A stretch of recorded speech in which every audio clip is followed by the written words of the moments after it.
Hello दोस्तों।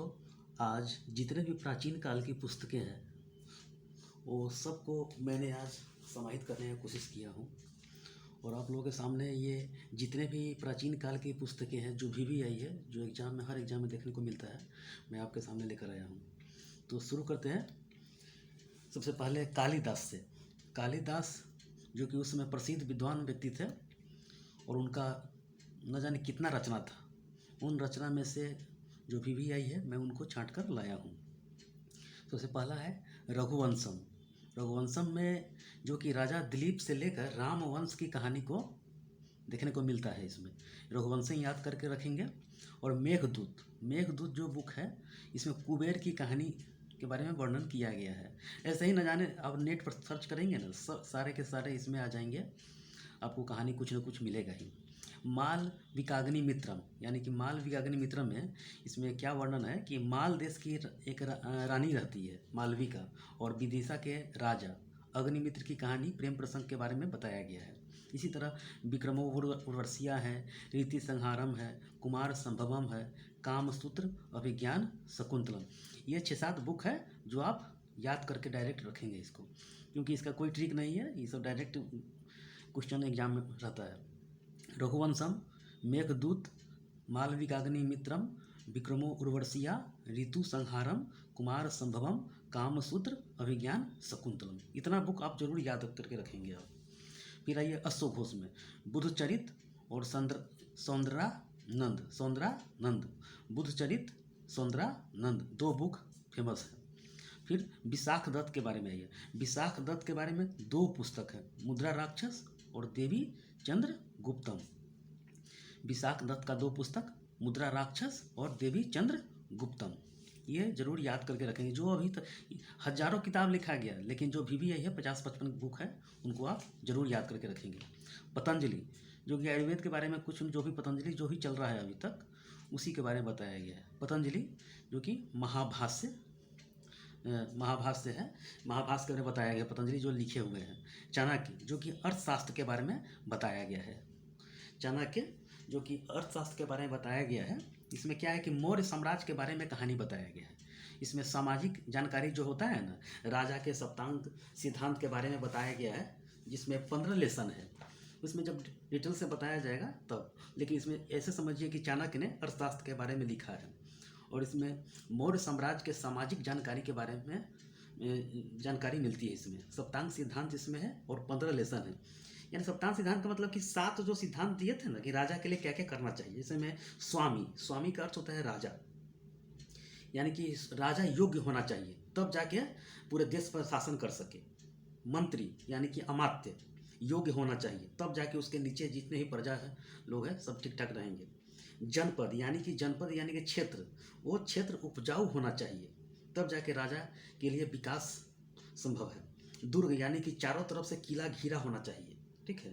कोष यानी कि धन रहना चाहिए। दंड यानी कि कठोर दंड होना चाहिए कि कोई भी इधर उधर कुछ नहीं करे।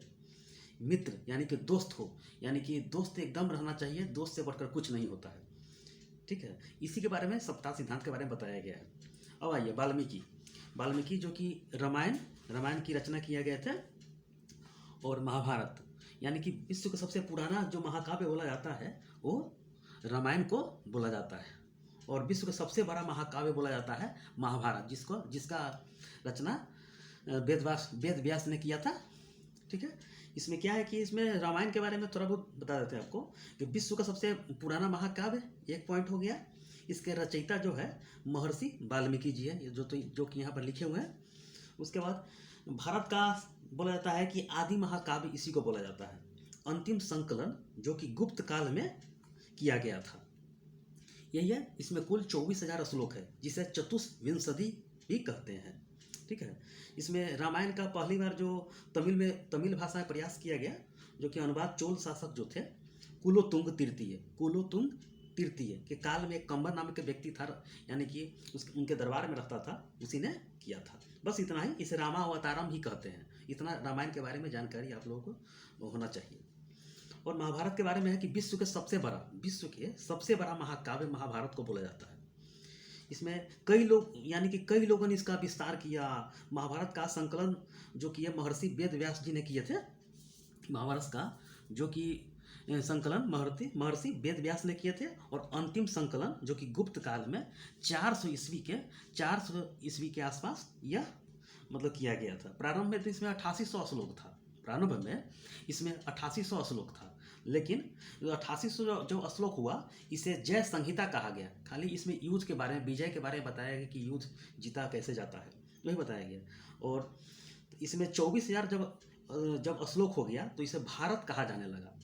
जब 24,000 श्लोक हो गया तब भारत कहा जाने लगा, क्योंकि प्राचीनतम वैदिक जो जन भरत के वंशजों की कथा है इसमें, ठीक है। और 1,00,000 श्लोक जब हुआ तब महाभारत कहा गया, जिसे सत साहसी संहिता कहा जाता है, ठीक है। विश्व का सबसे बड़ा महाकाव्य, ये भी याद कर सकते हैं। इसमें बताया गया है कि वेद व्यास जी ने कहा है कि जो इस ग्रंथ में है वह अन्य जगह भी है, जो इसमें नहीं है वह कहीं भी नहीं है। यानी कि विश्व का सबसे बड़ा महाकाव्य, सारी दुनिया का जो संकलन किया गया इसी में है। इसमें छठा पर्व, इसमें 18 पर्व है ना, इसमें छठा पर्व जो कि गीता के बारे में बताया गया है। इसमें कर्म ज्ञान भक्ति के बारे में संगम मिलता है, यही सब जानने को मिलता है। तो इतना बात समझ कर सकते हैं। बाकी इसमें जो भी है, पाणिनि है अध्याय जो कि पाणिनि ने अध्याय का रचना किया, और 4000 श्लोक इसमें है, 8 अध्याय जो कि व्याकरण संबंधी इसमें जानकारी मिलती है पहली बार। भरत मुनि नाट्य शास्त्र के बारे में जानकारी मिलता है। शूद्रम यानी कि शूद्रम मृच्छकटिकम, डायरेक्ट क्वेश्चन पूछता है मृच्छकटिकम किसका रचना है, तो शूद्रम की आर्यभट्ट जो कि सूर्य सिद्धांत पर आधारित है। यानी कि इसमें पाई का मान जो कि देखने को मिलता है ना कि 22/7 या 3.1416 है, जो कि खगोल पिंडों का आभासी जो प्रतिबिंब हम लोग को दिखाई देता है। इसी में पहली बार बताया गया कि पृथ्वी जब घूर्णन करती है तो इसके बारे में आभासी पिंडों का हमको आभास मिलता है। सब इनका जन्म पाटलिपुत्रा कुसुमपुरा में जन्म हुआ था, और ट्राइगोमेट्री सबके संबंधित इसमें गणित संबंधित जानकारी दिया गया है। वराह मिहिर जो है बृहत संहिता के बारे में बताया गया है। विष्णु शर्मा पंचतंत्र, ये हर दोनों एग्जाम में रहता है। विष्णु शर्मा पंचतंत्र। सोमदेव कथा सरित सागर, सोमदेव कथा सरित सागर। वसबंधु अभिधम्म कोश, बस यानी 3-4 बार बोलेंगे वसबंधु अभिधम्म कोश। यानी कि हर्षवर्धन ने 2 बुक का संकलन किया जो बीबीआई है, नागानंद और प्रियदर्शिका। हर्षवर्धन ने नागानंद और प्रियदर्शिका। ये कुछ और बुक के बारे में देख लेते हैं। वाणभट्ट जो कि हर्षचरित के बारे में जानकारी दिया गया है, ठीक है। दंडी जो कि है 10 कुमार चरितम, ये बीबीआई है, 10 कुमार चरितम, ये सब जरूर याद कर लीजिए। भारवी का है किरातार्ड जूनियम, इसको याद जरूर कीजिएगा, ये भी है। भट्टित रावण वध, ये डायरेक्ट क्वेश्चन मिला है पिछले एसएससी में, यही एग्जाम दिया था। भट्टित रावण वध। संबंधु वास वधुता। क्षेमेंद्र का यानी कि बृहत कथा मंजरी जो कि लिखे, ठीक है। हेमेंद्र कुमार पाल चरित। श्रीहर्ष नैषध चरितम, श्रीहर्ष ने नैषध चरितम का संकलन किया, लिखा। बिल्हण का है कि विक्रमांक देव चरित, ये सब बीबीआई को है जो कि मैंने बहुत सर्च करके लिखा है। और कुछ और है जिसमें राजा भोज ने शब्दानुशासन का संकलन किया। पदमगुप्त नव सहसांक चरित। राजशेखर ने 2 बुक का लिखा, 2 बुक संकलन किया। काव्य मीमांसा और कर्पूर मंजरी राजशेखर ने। जयानक पृथ्वीराज विजय ने अपना लिखा। भवभूति मालती माता, बहुत सारे एग्जाम में पूछा हुआ है। जो समुद्रगुप्त यानी गुप्त काल में कृष्ण चरित का रचना किया। तुलसीदास रामचरितमानस जो कि अवधी भाषा में पूछा हुआ है, कितना बार किया, किस भाषा में है, तो रामचरितमानस। देवकी नंदन खत्री जो कि चंद्रकांता, जो कि 90 के दशक में जो कि ये बहुत फेमस है, चंद्रकांता यानी कि देवकी नंदन खत्री ने लिखा इसको। और इसका डायरेक्टर था नीरजा गुलेरी। कलहड़ यानी कि राजत रंगनी, कलहड़ जो कि राजत रंगनी। जयदेव, गीत गोविंद, कितने बार पूछा है ये लोग, ये सब। कलहड़, राजत रंगनी। सोमेश्वर, रासमाला।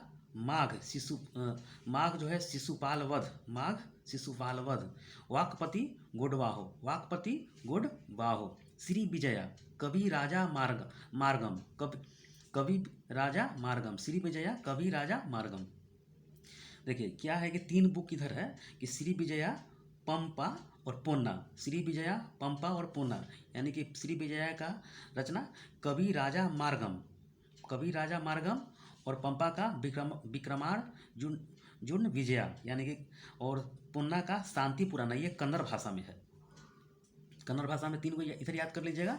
उसके बाद इलांगो अडिगल, इलांगो अडिगल जो कि सिलप्पा दिकारम, इलांगो अडिगल, सिलप्पा दिकारम, और सत्तानार यानी कि मेनिमे कालाई, मेनिमे कालाई, ये याद कर लीजिएगा, यानी कि दोनों तमिल भाषा में है। इतना ही VVI है जो कि गुप्त यानी कि प्राचीन से लेकर गुप्त काल के बीच में संकलन किया, जो कि प्राचीन एंशिएंट हिस्ट्री में ये सब पूछा जाता है, हर एग्जाम में मिलता है। ठीक है, इतना ही, धन्यवाद।